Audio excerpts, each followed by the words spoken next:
Recordar es un ejercicio delicado y ambiguo. Como ambiguo es siempre la relación con el pasado. El pasado se nos presenta a veces como el trampolín que nos lanzó al presente, pero esa visión del pasado entraña generalmente una distorsión de los hechos, pues concluye siempre en un acto de autoafirmación. Otra manera de recordar es iniciar una búsqueda sobre el sentido que tuvieron los hechos para los que los vivieron, ejercicio que es un tanto más difícil, pues nos podría revelar que vivimos en un presente que desconoce su pasado. Recordar actos de significación política como el que hoy nos convoca es aún más difícil si nos proponemos evitar la frivolidad íncita en el espíritu de celebración que frecuentemente disminuye la capacidad de comprender. La política, decía Hannah Arendt, es una pluralidad en la que no es posible separar el discurso de las acciones y sus consecuencias son siempre imprevisibles. Hoy le daremos una mirada a los discursos de entonces y nos abstendremos de juzgarlos sobre la base de los hechos posteriores que los actores aquellos no conocían ni podían conocer, como tampoco nosotros conocemos lo que nos aguarda en 5 o 10 años. Agradezco en primer lugar la invitación que me ha hecho el señor ministro de la Presidencia, Álvaro Alemán, para que les brinde unas palabras de recordación de la Constitución de 1941. Asimismo, solicito sus indulgencias si lo que sigue a continuación adolece de falta de claridad o puede sonar un tanto desilvanado. Para iniciar esa búsqueda de sentido en los hechos relativos al surgimiento de la Constitución de 1941, es necesario mirar primero algunos elementos de contexto. La Constitución de 1904 fue una constitución pactada entre dos fuerzas, el Partido Liberal y el Partido Conservador. Durante las primeras décadas de la República, básicamente la política consistía en conducir el Estado de acuerdo a ese amplio pacto entre esas dos fuerzas políticas. El golpe de Estado del 2 de enero de 1931 quebró ese pacto, quebró las reglas del juego con las que se venía haciendo la política en Panamá. La aparición de Acción Comunal en ese golpe de Estado de 1931 es uno de los elementos que tenemos que tomar en cuenta al momento de evaluar la importancia que hoy tiene la Constitución de 1941. Sobre la Constitución de 1904 hay que decir que tuvo una vigencia de 37 años, que no es poco, y que se aprobaron en la Asamblea 10 actos de reforma. El primero de ellos tuvo lugar en 1906, cuando se estableció la primera Asamblea, luego siguió otro en 1918. Lamentablemente, en el acto de 1918, una buena cantidad de artículos no fueron aprobados. Luego se aprobaron 7 actos legislativos en 1928, pues en 1925 se había hecho un intento de reformar la Constitución, que era básicamente una nueva Constitución, y muchas cosas fueron aprobadas, pero muchas cosas también quedaron pendientes. El último acto reformatorio es del año 1932. En ninguno de esos 10 actos de reforma se varió la estructura fundamental del régimen político que fue creado con la Carta de 1904. En 1925, 1932 y 1938 fracasaron ambiciosas propuestas de reforma constitucional, básicamente debido a la falta de consenso entre los partidos políticos. Hubo muchos proyectos de reforma, hubo mucha discusión, Los periódicos están tapizados de discusiones sobre el cambio de la Constitución y aún así no hay acuerdos productivos. Hay que saber también que, digamos, como telón de fondo de esta discusión política que no terminaba de concluir, los problemas sociales en Panamá se iban agudizando.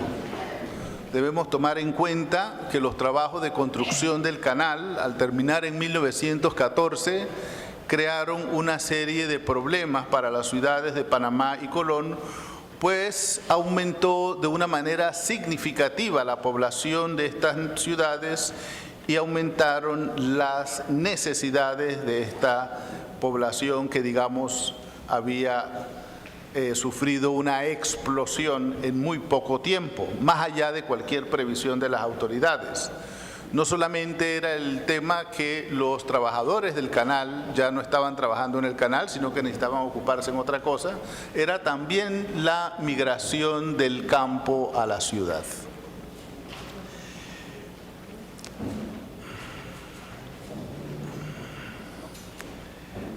Entonces, el panorama que nos encontramos en el año de 1938, 1940, es que hay la conciencia política de que hay una serie de necesidades sociales que atender y que no están teniendo una respuesta de parte del Estado panameño. La Asamblea Nacional correspondiente al periodo 1936-1940 discutió mucho sobre proyectos de reforma constitucional, pero no logró aprobar total o parcialmente ninguna reforma. Yo quisiera compartir con ustedes ahora algunos párrafos importantes del discurso de Arnulfo Arias Madrid, que ofreció a la población de Aguadulce el día 30 de abril de 1940, es decir, en plena campaña electoral. Decía el doctor Arnulfo Arias: al hablar sobre estos problemas de organización del trabajo, estaba hablando de las salinas, que era un tema muy importante para Aguadulce, la producción y la industria, creo oportuno manifestaros que no es intención del panameñismo contentarse con rectificaciones de superficie y ornamentación efectivista. No, más allá iremos. Nosotros queremos afianzar las bases de una nueva nación y de una verdadera nacionalidad, llevando a cabo la transformación de sistemas infecundos y gastados, aunque tengamos que realizar cambios que entrañen a timoratos por su novedad radical. Más abajo continúa el doctor Arias: tampoco me parece sincero con nuestros ideales persistir en las reformas circunstanciales y transitorias de dichas rutinas. Lo conveniente sería adoptar las medidas que exigen nuestra estructura actual. Nosotros no aspiramos a ser remendones, somos renovadores. Esas palabras están dichas en una campaña electoral que había sido extraordinariamente violenta, y en los primeros discursos se va notando que básicamente hay una enorme agresividad por parte de los distintos grupos contendientes. Sin embargo, a medida que se acerca la fecha de las elecciones, las propuestas se hacen más concretas. Y como ustedes ven, ya comienza a aparecer la idea de que es necesario hacer una reforma de las instituciones. Ese discurso concluye de esta manera: El Estado panameño, dice Arnulfo Arias Madrid, en la ciudad de Aguadulce, debe estar consciente de la hora de progreso, de adelantos y progresos que vive actualmente la humanidad. Sin salirnos de nuestras realidades, debemos ponernos a tono con la evolución de carácter general que mundialmente trae cada día nuevas y aceleradas transformaciones. Es decir, el sentido de la reforma de las instituciones no era para cambiar a la sociedad, no era para cambiar al mundo, era un ajuste para un mundo que había cambiado, una sociedad que había cambiado, una sociedad que ya no era la sociedad panameña de 1904. En el 1 de octubre,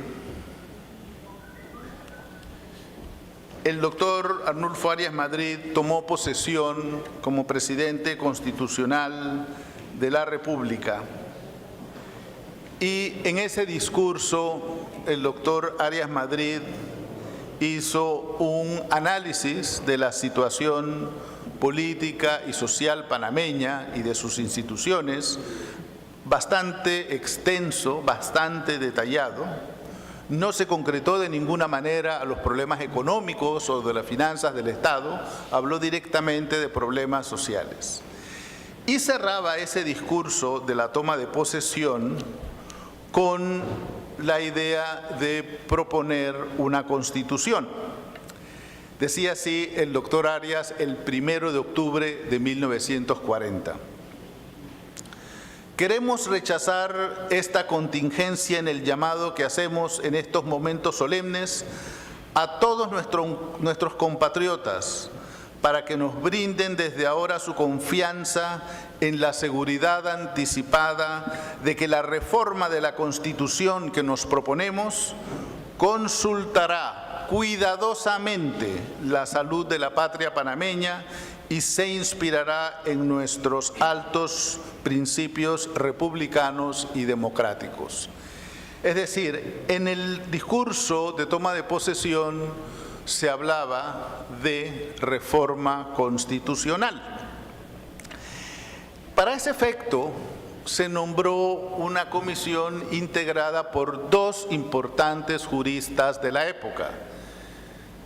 El doctor Manuel Herrera Lara, que se había desempeñado como magistrado de la Corte. Hay que recordar que Manuel Herrera Lara tuvo una larga tradición, una larga trayectoria en el órgano judicial y jugó un papel clave durante el golpe de Estado de Acción Comunal en 1931. De alguna manera fue el doctor Herrera Lara, sobre esto se ha escrito ya, el que garantizó que la transición entre el presidente derrocado y la sucesión en el ejercicio del Poder Ejecutivo se diera sin violencia y sin pérdida de vidas.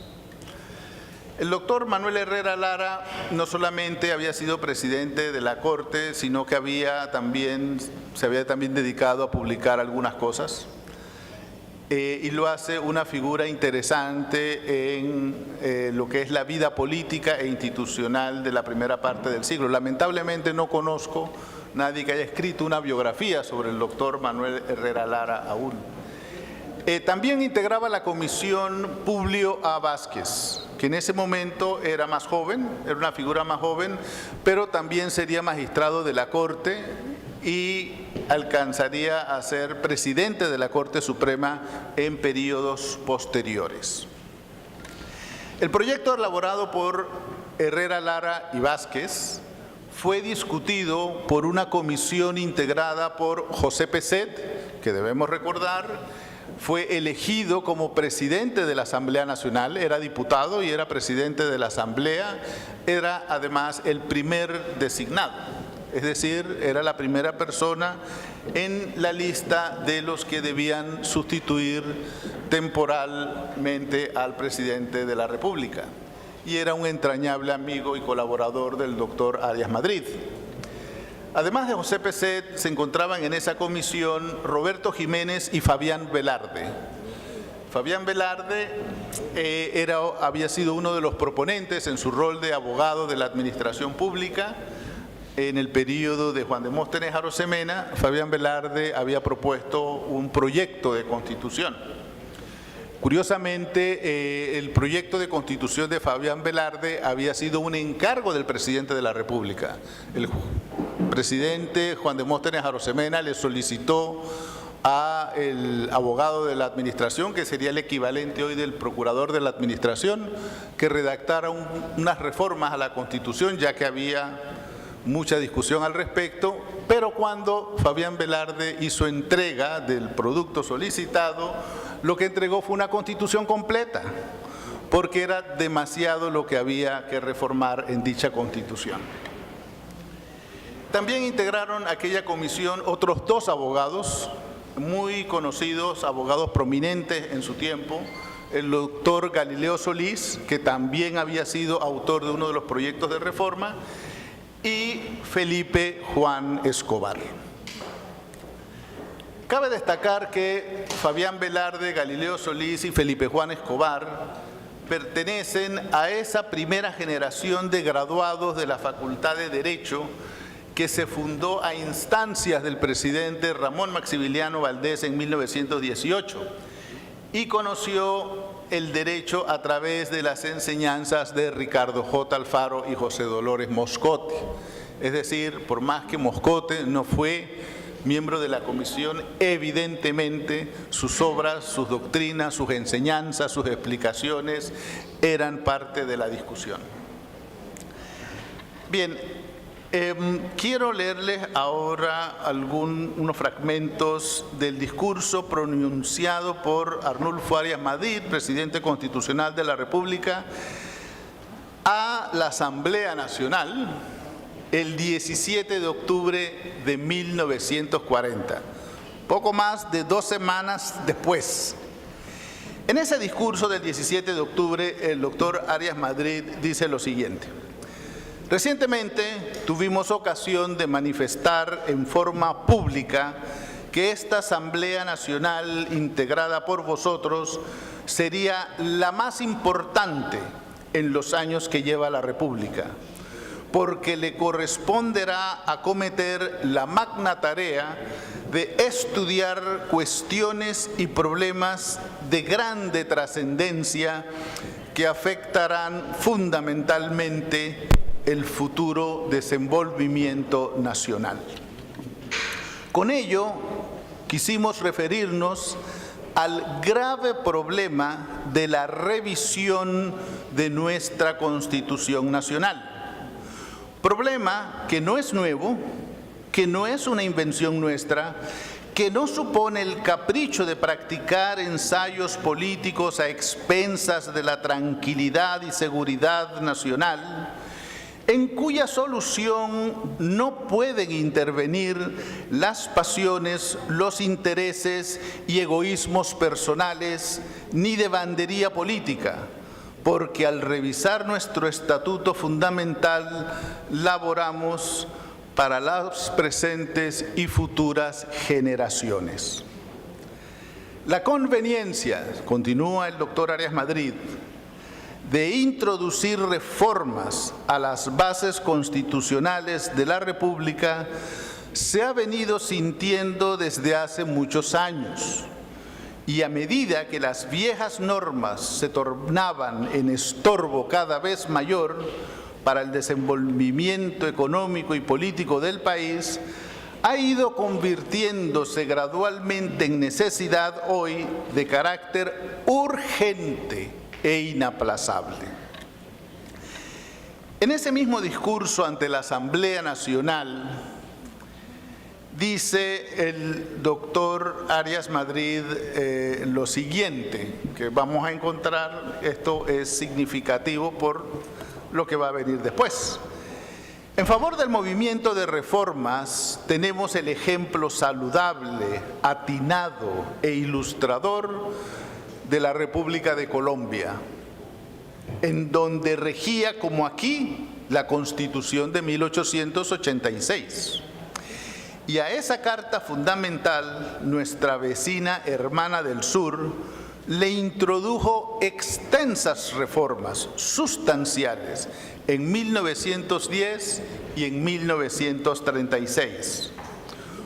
Nosotros, sin embargo, continúa el doctor Arias, todavía estamos dentro del marco anticuado de 1886, del cual su autora, la República de Colombia, se ha apartado ya. Ante esta realidad incontrovertible, cualquier persona se le ocurriría preguntar cómo es que dentro de semejantes prácticas arcaicas e inadaptables ha podido desenvolverse la República normalmente en sus actividades sin que se hayan producido las paralizaciones o trastornos consiguientes a todo organismo que le faltan los elementos esenciales para su recto funcionamiento. La respuesta es sencilla.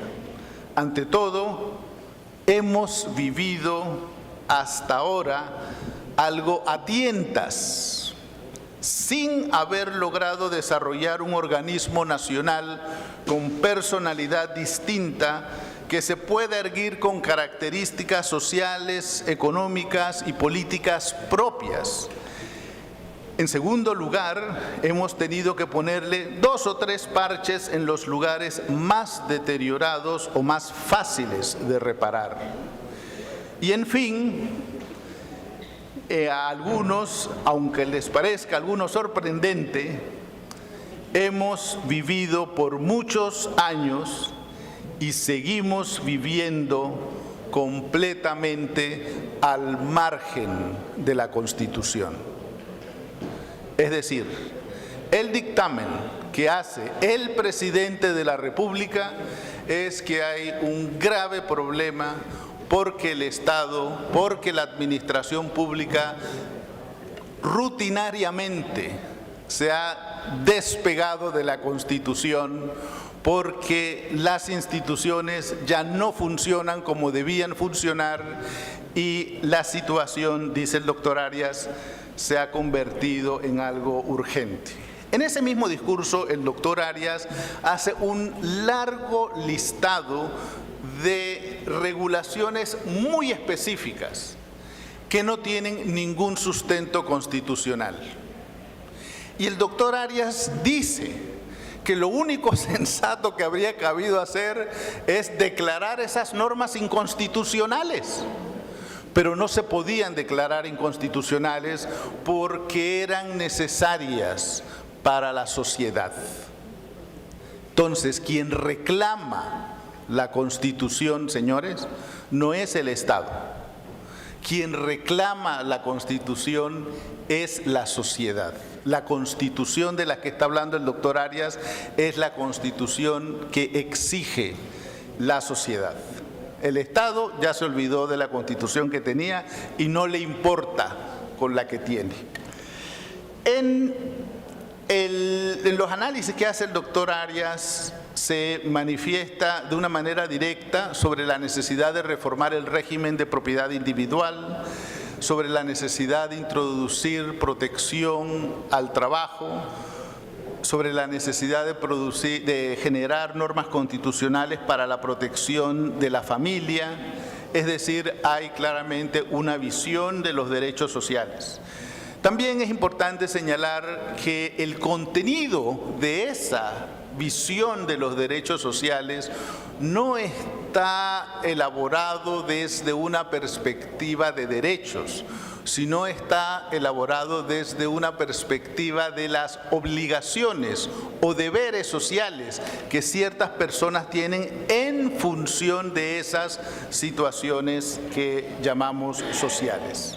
Se habla claramente de una mayor intervención del Estado, se anuncia que es necesario introducir en el marco constitucional la institución de la Contraloría General de la República. Es decir, es una visión que involucra tanto a la sociedad como a sus instituciones. Eso fue, dijimos, el 17 de octubre. Ese día se entregó el proyecto a una comisión que estuvo compuesta por 9 diputados, uno por cada provincia. Dicha comisión estuvo integrada así, voy a leer sus nombres: Simón Vega, por Bocas del Toro; Roberto F. Chiari, que luego sería primer mandatario de la Nación, por Coclé; Luis Ayavedra, por Colón; Gabriel Jurado, por Chiriquí; Pablo Otón, por Darién; Octavio Vallarino, por Herrera; José Encarnación Brandao, por Los Santos; Milciades Arosemena, por Panamá; y Pablo Pinzón, por Veraguas. Esta fue la comisión que le dio el primer debate a el proyecto que presentó Herrera y Lara y que fue discutido además por 5 diputados, así que esta sería ya una tercera discusión. Finalmente, luego de terminar el primer debate, pasó al Pleno, y el Pleno también hizo nuevas modificaciones en segundo debate del proyecto. Yo quiero recomendar aquí la lectura de un excelente libro sobre historia política panameña. Es la biografía de Fabián Velarde, escrita por Oscar Vargas Velarde. En esa obra ustedes encontrarán un capítulo que explica cómo en segundo debate fue cambiando el texto constitucional y muchas de las propuestas de Fabián Velarde fueron aceptadas y otras fueron negadas. Así que no vayamos a pensar que esto nada más fue cuestión de aprobar. Esto fue ampliamente discutido. Es cierto que el 22 de noviembre la Asamblea aprobó en tercer debate el acto legislativo reformatorio de la Constitución. Es decir, fue una discusión en la Asamblea Legislativa que duró 3 semanas. El proceso de revisión constitucional a partir de este momento se apartó de su regulación constitucional para proceder a la expedición de una nueva Constitución, que era algo que no estaba verdaderamente contemplado al inicio, pero sí sugerido. Se siguió un camino sin precedentes por su velocidad y su lenguaje. Hubo 2 actos importantes que intervinieron después de la aprobación en tercer debate. Uno fue que hubo una congregación de municipios de todo el país que le solicitó al doctor Arias la aprobación inmediata de la Constitución. Y luego hay un acto de la Asamblea Nacional en donde repite a la misma petición. Es decir, se le pide al doctor Arias que se apruebe de una manera inmediata la Constitución. Son estas reuniones las que generan el decreto del 26 de noviembre de 1940, que es el decreto en el cual se llama a un plebiscito. Quiero leer unos párrafos del discurso de Arnulfo Arias que pronunció en la Asamblea en esa fecha, 26 de noviembre. Dice: ahora terminadas las deliberaciones de la Asamblea Nacional y sancionado el proyecto por el Poder Ejecutivo, los consejos municipales de los 62 distritos de la República se han apresurado a dictar resoluciones en las cuales se pide que el acto legislativo que contiene la reforma integral de nuestra Constitución Nacional sea sometido al pueblo para que por medio de plebiscito se determine si la Nación adopta como su nuevo estatuto fundamental el proyecto contenido en dicho acto legislativo y si desea que se le ponga en vigencia de manera inmediata. Vosotros mismos, honorables diputados, continúa el doctor Arias Madrid, en gesto que os distingue como genuinos representantes del sentir nacional y como celosos guardianes de los principios democráticos, adoptasteis ayer por unanimidad de votos una resolución por la cual me excitáis a que cumpla con este deseo manifiesto de la nación, convocando al país a votaciones generales para que libremente exprese en los comicios su voluntad con respecto a estos puntos que de manera tan vital han de afectar la existencia misma de la comunidad, tanto ahora como en los tiempos por transcurrir. Y 1.865 votaron por el no. Hubo 513 votos en blanco. Es decir, es un porcentaje de aprobación del 98%. Yo claramente digo, no hace falta cavilar mucho para decir que es un porcentaje un poco sospechoso. Sin embargo, lo más sospechoso es que la relación de personas con la relación de votante no da. En las elecciones de 1945 todavía votaron menos personas que en el plebiscito de 1940. Así que yo diría que los números hacen especular que hubo un fraude innecesario en las elecciones, en los resultados electorales. Innecesario porque evidentemente tenían mayoría para aprobarlo, pero no era suficiente tener mayoría, había que tener algo más que mayoría, que esto es lo más cercano que puede haber en un resultado a la unanimidad. Miren, yo también creo que es importante decir sobre este proceso cómo concibieron los juristas los instrumentos que se requerían para darle fluidez a las decisiones políticas fundamentales que tomó la nación. El 24 de diciembre, es decir, 9 días después del plebiscito, se dictó el decreto 165 por el presidente de la República, mediante el cual declaró abolida la Constitución de 1904 y promulgó la Constitución de 1941, que estaría vigente a partir del 2 de enero. ¿Ok? Ese 2 de enero, el presidente dio una locución nacional y el presidente dijo lo siguiente el 2 de enero de 1941, cuando iniciaba la vigencia de la nueva Constitución. Fue cuando dijimos el 1 de octubre pasado, en este mismo sitio, que debíamos enfrentarnos valientemente al problema de la reforma constitucional sin temor a lastimar intereses personales o de grupo que no se inspiren en el bienestar de la comunidad panameña y con la plenitud consciente de nuestros derechos y nuestros deberes para con la patria. En otras partes de ese discurso, que también es un discurso extenso, el doctor Arias hace explícito que la Constitución de 1941 es la constitución de una revolución que empezó el 2 de enero de 1931, es decir, 10 años después.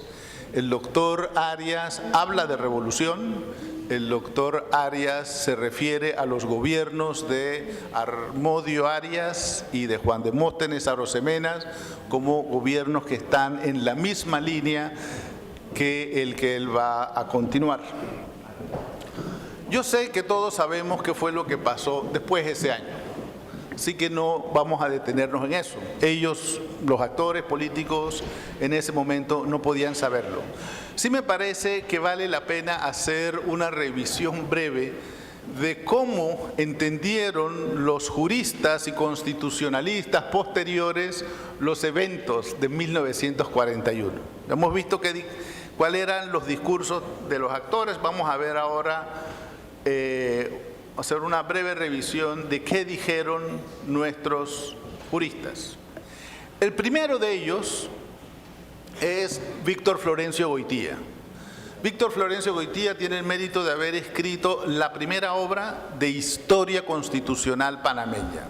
Se llama Las Constituciones Panameñas, fue publicada en 1953, es un tomo denso, espeso, desordenado, pero ahí está, es la primera obra. En esa obra, Víctor Florencio Goitía, que había sido presidente de Acción Comunal, que había sido compañero de armas de Arnulfo Arias y que había sido expulsado del movimiento y se había convertido en uno de los principales enemigos del doctor Arias, dice ya en 1953. Después de 36 años de vida constitucional ordenada, dentro de la cual se sucedían las reformas parciales de conformidad con las exigencias y las necesidades de la nación, como lo determinaba el artículo 137 de 1904, surgió la primera subversión del orden jurídico provocada por los órganos del poder público. La primera revolución de arriba hacia abajo, que arrebató al pueblo el tradicional ejercicio de la soberanía a través de un acto constituyente. Mucho me temo que las opiniones del doctor Víctor Florencio Goitía prejuzgaron de ahí en adelante todas las valoraciones sobre la Constitución. En 1977, el doctor Humberto Ricor dice lo siguiente: en 1940 ocupó la presidencia de la República tras un proceso electoral de persecuciones y suspensión de garantías constitucionales el doctor Arnulfo Arias, gobernante autoritario. Hizo ostensible su voluntad de llevar a cabo una obra de gobierno de cierto sentido social y autocrático, para la cual las normas constitucionales implicaban serios impedimentos. Por ello, presentó inmediatamente a la Asamblea Nacional un proyecto de Constitución y cuando en noviembre de 1940 fue aprobado definitivamente el texto del mismo, expidió un decreto para asumir la representación suprema del Estado, para derogar la cláusula reformatoria de la Constitución que regía y para convocar al pueblo a un plebiscito, con el objeto de que aprobara el acto constitucional dicho, como condición de su vigencia inmediata. Esta consulta, dice Humberto Ricor, esta consulta de la voluntad ciudadana con respecto a la cuestión de tanta trascendencia fue un simulacro, después del cual la Asamblea Nacional y la Corte Suprema de Justicia, por medio de distintas resoluciones, reconocieron que la Constitución de 1904 quedaba abolida y ofrecieron cumplir la que rigió desde el 2 de enero de 1941. Así que, en cierto sentido, Ricor pues está también de acuerdo con el doctor Víctor Florencio Goitía. Voy a mencionar una tercera opinión, también publicada en 1989, inicios de 1989. Esta tercera opinión es del doctor Julio Linares. Para todos es conocido que la primera esposa del doctor Arnulfo Arias Madrid fue Ana Matilde Linares, que era familia pues de el doctor Julio Linares.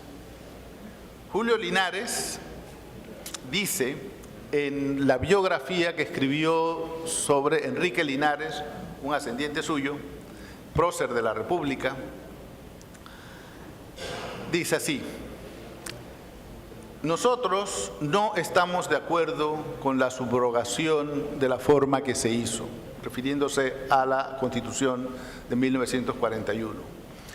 Y no estamos de acuerdo porque, como era de esperar, dio la impresión errónea de que, como con acierto ha señalado el doctor Moscote, la Constitución de 1904 como contenido había dejado de existir totalmente, cuando en verdad muchas de sus disposiciones fueron reproducidas en la de 1941.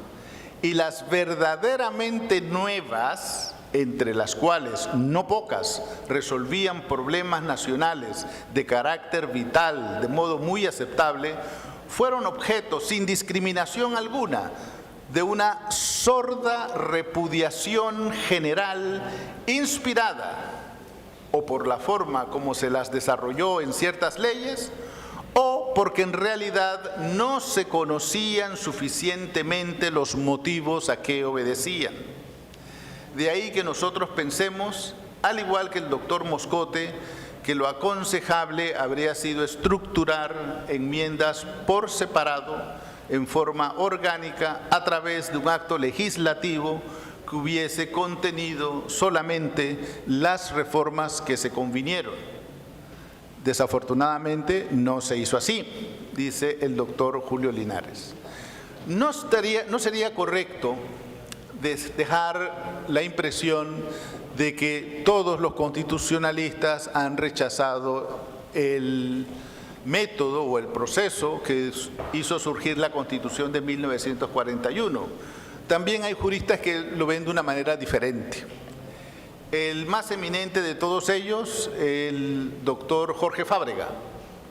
El doctor Jorge Fábrega escribió lo siguiente en una muy clara alusión a la opinión de Víctor Florencio Goitía, que era la más conocida, y lo hizo en su libro Ensayo sobre Historia Constitucional. La primera edición es de 1986 y la segunda de 1991, yo usé la de 1991. Dice el doctor Jorge Fábrega: al llegar al poder el doctor Arnulfo Arias inmediatamente advirtió la ineludible necesidad de sustituir el Estatuto de 1904 y mediante acto legislativo dictado por la Asamblea Nacional el 22 de noviembre de 1940 se expidió una nueva Constitución. Dice entonces el doctor Fábrega: negarse a admitir la validez y la eficacia de la Constitución de 1941, como algunos juristas han hecho, por la forma como surgió, pareciera contravenir las doctrinas aceptadas sobre el origen de las constituciones e inclusive nuestra propia historia constitucional desde 1841. El poder constituyente no está subordinado a ninguna ordenación jurídica previa.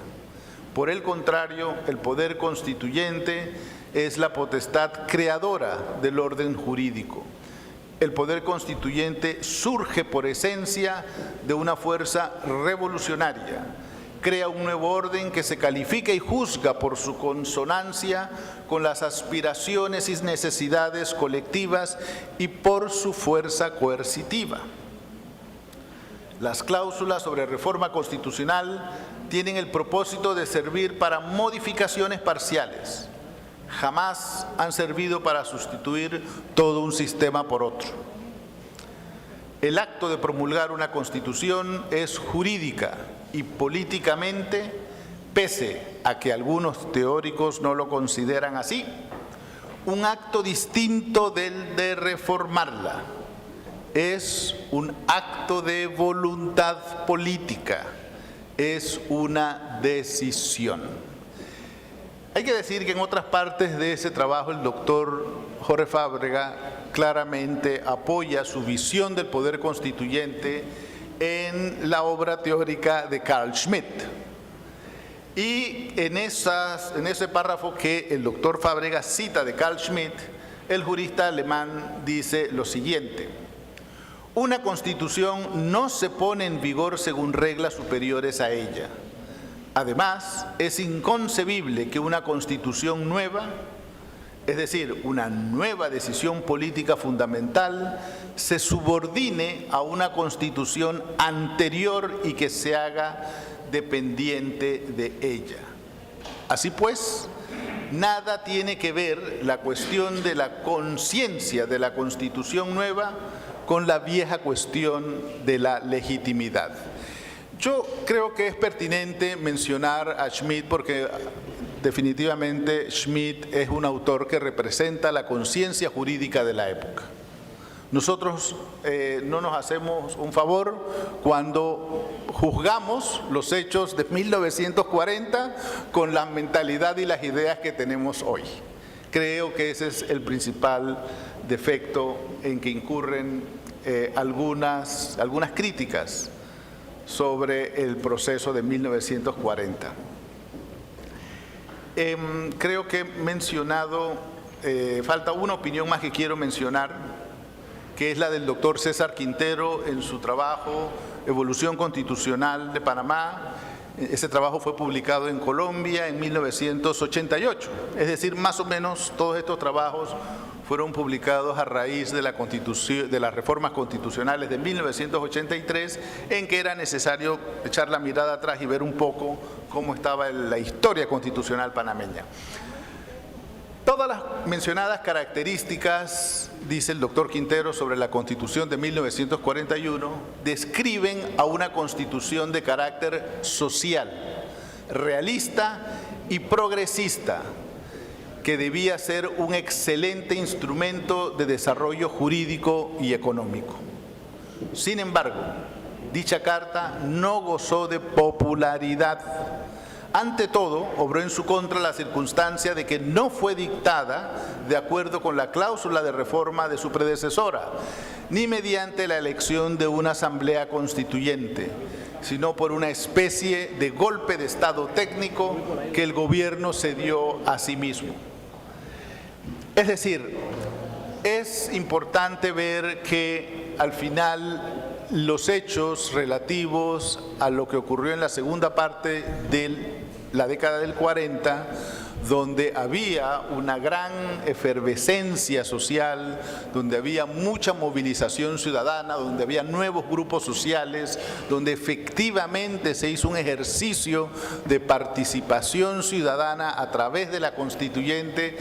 Esos hechos, como están tan cercanos a 1940, han servido para proyectar sobre la Constitución de 1940, digamos, el carácter democrático de los nuevos hechos. Pero eso es una interpretación, me parece a mí, muy injusta. No se puede interpretar 1940 sobre la base de 1945. Creo que en una ocasión anterior, al referirme sobre la Constitución de 1941, manifesté como conclusión, quiero cerrar con esta idea, cuáles son los dos elementos que caracterizan al proceso político que llevó a la Constitución de 1941. Primero, un liderazgo político fuerte, es decir, una voluntad en la conducción de los asuntos del Estado. Y segundo, un amplio consenso en el contenido de la reforma. Es decir, entre los juristas, entre los políticos, entre los entendidos, sí había un consenso sobre la necesidad de incorporar estas nuevas instituciones que tenían que ver con el amparo, el control constitucional, la Contraloría, etcétera, etcétera.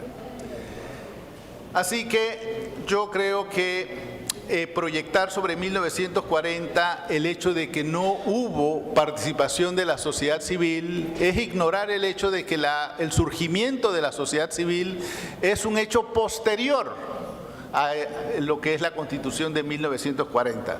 Recordemos que el movimiento Frente Patriótico de la Juventud se inició hacia 1943, el primer Congreso de Federación de Estudiantes de Panamá tuvo lugar en 1944, la Universidad de Panamá, que se había iniciado en 1935, comenzó a graduar las primeras generaciones de abogados en 1940.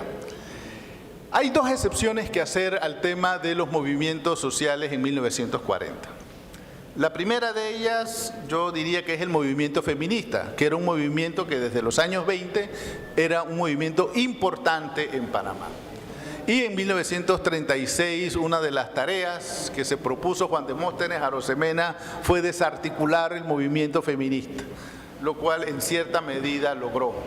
Sin embargo, hay que recordar que la Constitución de 1941 traía precisamente una reivindicación para los derechos de la mujer al darle de una manera un poco mediatizada el voto político. La segunda acepción que hay que hacer en cuanto a movimientos sociales es obviamente el sindicalismo. Los movimientos sindicales están a la orden del día desde las primeras décadas de la República. Lo único que a veces los malentendemos. La Liga Inquilinaria, por ejemplo, era en realidad un frente del movimiento obrero.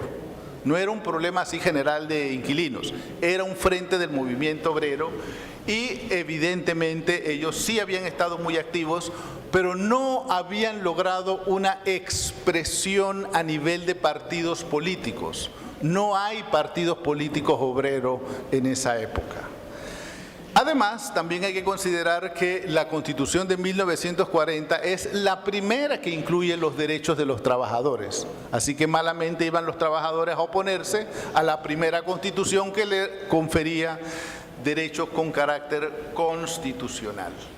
Así que por esa razón me parece que es importante afinar el juicio sobre la Constitución de 1941, es lo que nos molesta del proceso político de 1941, no es en realidad el proceso constituyente, lo que nos molesta es la política misma.